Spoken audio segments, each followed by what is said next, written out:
Saya Nimade Ayu Martini. Saya diberi kepercayaan sebagai Direktur Perundingan Bilateral sejak bulan Desember tahun 2016. Salah satu tugas utama saya adalah mewakili Indonesia sebagai juru runding atau negosiator dengan mitra dagang utama Indonesia. Selain itu, saya juga harus berkoordinasi dengan kementerian dan lembaga maupun dengan para pemangku kepentingan, terutama para pelaku usaha. Tantangan eksternal datang dari mitra dagang kita.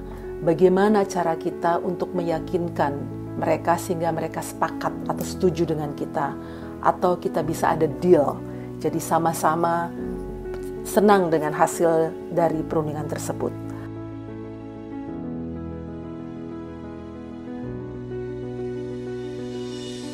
Kemudian tantangan yang internal adalah dengan kementerian dan lembaga, bagaimana caranya kementerian dan lembaga ini bisa solid untuk mencapai sebuah posisi bersama untuk direpresentasikan kepada mitra dagang sehingga kita bisa mewakili kepentingan Indonesia. Untuk internal yang lain adalah SDM, bagaimana cara menyiapkan tim perunding di Indonesia itu, termasuk dari Direktorat Bilateral, agar siap untuk menjadi juru runding, agar siap memiliki data, sehingga kita duduk di meja perundingan, kita dapat mewakili dengan argumentasi yang terbaik sehingga kepentingan kita pun terjaga. Di tahun 2015, terdapat beberapa perundingan dagang bilateral yang mandek, tidak selesai, dan kami diberikan target oleh Bapak Presiden secara langsung melalui Bapak Menteri Perdagangan untuk menyelesaikan perundingan tersebut karena penting bagi perekonomian Indonesia. Apa yang kami lakukan? Harus ada terobosan dan inovasi. Tentu saja yang pertama adalah proaktif menghubungi kembali mitra dagang kita dan bilang bahwa Indonesia siap. Dan kita secara internal juga menyiapkan posisi, tidak mudah awalnya, namun dengan cara persuasi, dengan cara bahwa ini adalah kepentingan nasional bersama, mindset dan pemikiran kita yang terbuka, bahwa ekonomi kita terbuka dan bisa berdaya saing, itu sangat penting sekali. Dan syukur dalam 5 tahun terakhir terdapat 7 perundingan dagang yang kita bisa selesaikan. Misalnya Indonesia dengan Chile, Indonesia dengan Australia, dengan negara-negara EFTA, dengan Mosambik dan Korea.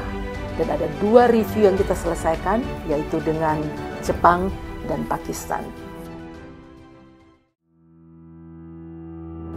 Sosialisasi adalah salah satu hal penting yang harus kita lakukan. Jika kita berunding mungkin bertahun-tahun dan hasilnya baik, tidak akan berarti apa-apa jika tidak dapat diimplementasikan. Oleh karena itu, saya dan tim di perundingan bilateral membuat sebuah buku pintar ya. Jadi setiap perundingan yang sudah selesai, kita buatkan fact sheet berbentuk buku yang mudah dibaca dan dimengerti dan dipahami dengan kontak yang jelas, sehingga para pelaku usaha terutama dapat memanfaatkan dengan baik, terutama UKM yang tidak banyak memiliki sumber informasi misalnya. Hal ini merupakan salah satu terobosan menurut kami yang penting, yang cukup dihargai oleh para pelaku usaha. Yang mengesankan bagi saya sebagai seorang juru runding adalah tentu saja ketika perundingan selesai. Namun ada beberapa momen ketika kita misalnya dalam situasi yang panas begitu, kita harus berhenti sebentar, tidak boleh emosi, tarik nafas, dan istirahat dulu, kita bisa lanjutkan nanti.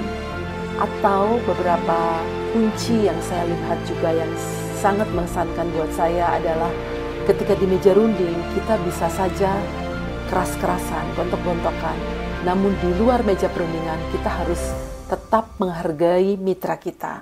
Bahwa mereka seperti itu karena mereka memiliki mandat dan kita pun demikian. Sehingga moto kami adalah hard on issue, soft on people.